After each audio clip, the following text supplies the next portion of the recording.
Hello, this is Scott Fisher with HomeGrounds, where our mission is to help you brew better coffee in the comfort of your own home.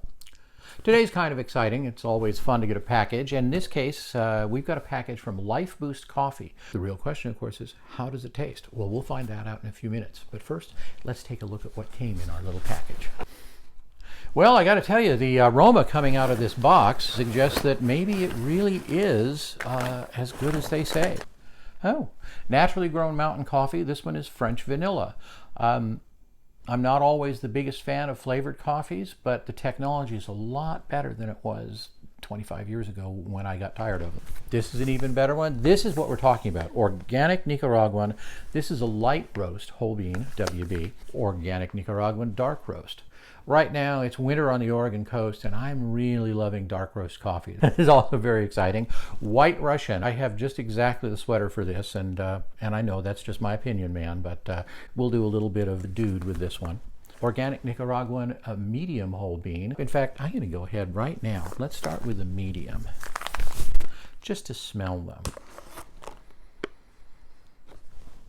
It's very good. One of the things that I love about a medium roast is when you get a woody aroma to it, like fine exotic hardwood freshly sawn. Let's take out a handful and see if we can show you here.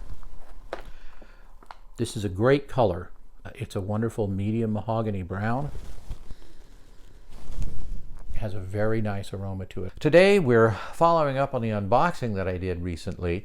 We have 3 different selections from Lifeboost Coffee. Now, Lifeboost has a very enthusiastic following on the web. People who love their coffee really love their coffee.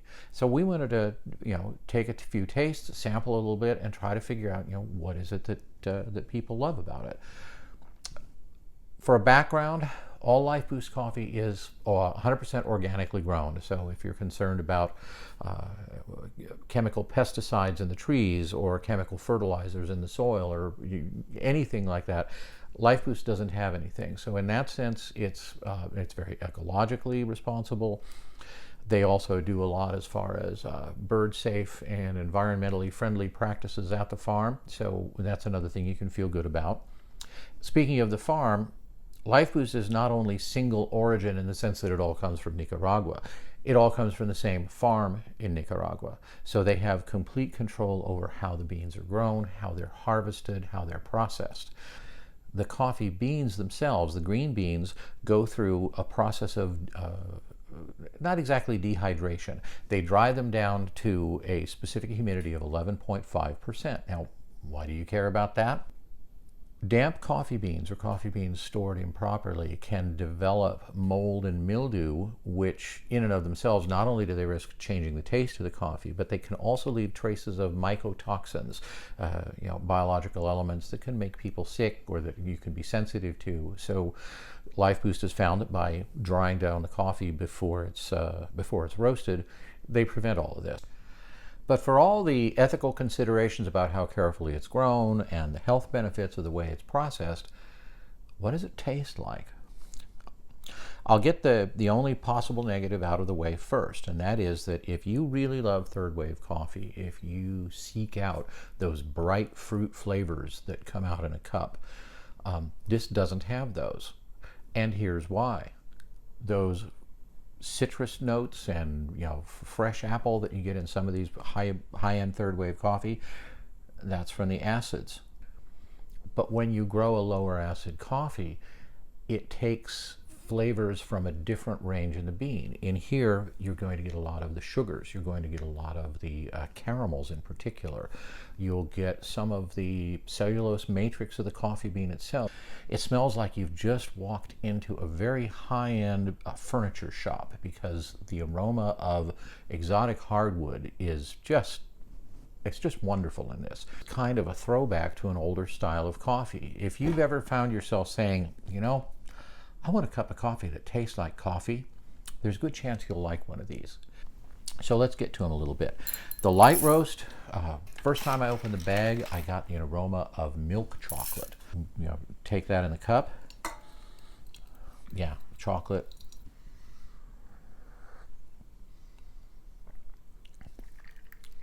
This has the most brightness of all the three of them. There are, again, it's not acidic. It's not going to be, super floral or super fruity, but it is very bright. This is a wonderful cup, especially for somebody who likes a lighter flavor in coffee. That's why light roast, light flavor. We brewed this one, by the way, for reference, in the Hario V60 because the Hario, with its faster drawdown, does a great job of extracting just the first two elements, that's the acids and fats and the sugars and caramels, from the coffee. But the medium roast really hits the spot when it comes to a classic, rich, full-flavored cup of coffee. It also has a little bit of the cocoa, maybe not quite so much. In this, the woody notes are more prevalent. So you've got the caramels, you've got the sugars, you've got the matrix of the coffee beans themselves. So it's a very full-bodied cup. We brewed this one in a Chemex because the slower extraction from that and the thicker filter papers tends to pull more of the mid-range out of the cup. And this one has, once again, it's everything that we've noticed that's good about the other two lighter roasts, but it brings in the slightly toasted elements. There's a little hint of toasted marshmallow, that little bit of a smoky tang, which I like. Not everybody does, but I love it.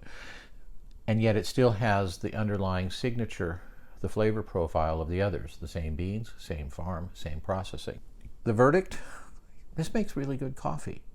I would be happy to drink any of them. I think I like the medium roast the best for what I go off in coffee. In addition to the 3 whole bean coffees, light, medium, and dark roast, we also got in our little shipment 2 flavored coffees. I had a bad experience with flavored coffees in an office I worked in many years ago where we had these Mylar pouches full of Irish cream flavored coffee, which was okay when it was fresh, but when you walk into an office setting and there's this much left in the bottom of the pot and it's been sitting on the hot plate for an hour, I got over flavored coffees because once they burn, nobody wants it.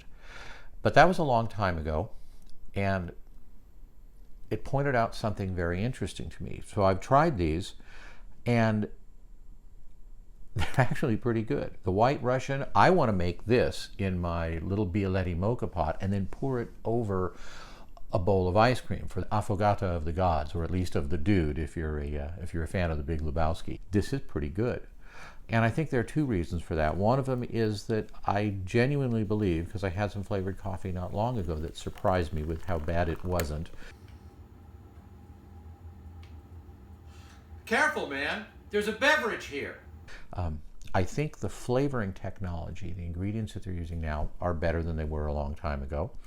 But in particular, with the case of the Lifeboost coffee, the underlying coffee is really good. I think that 25, 30 years ago, flavors were added to really mediocre coffees with, beans that were basically purchased to get it down to a price rather than up to a quality level. Everything that you like about the rest of the Lifeboost line applies to these. So if you do like flavored coffee, or if you want to use them in, these would be great in coffee cocktails. But like I said, I just want to make dessert out of this. So I will admit to being very surprised at how tasty these were. The flavors are good, they don't taste artificial, but most important, underneath it, they have that same clean finish.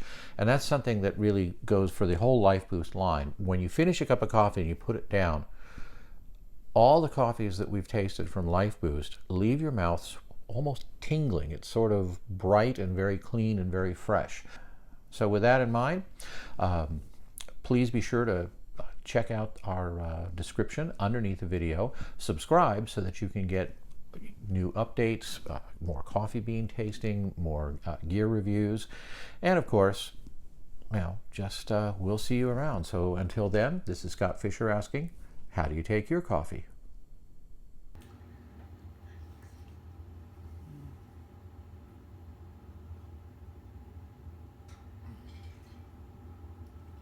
The dude abides.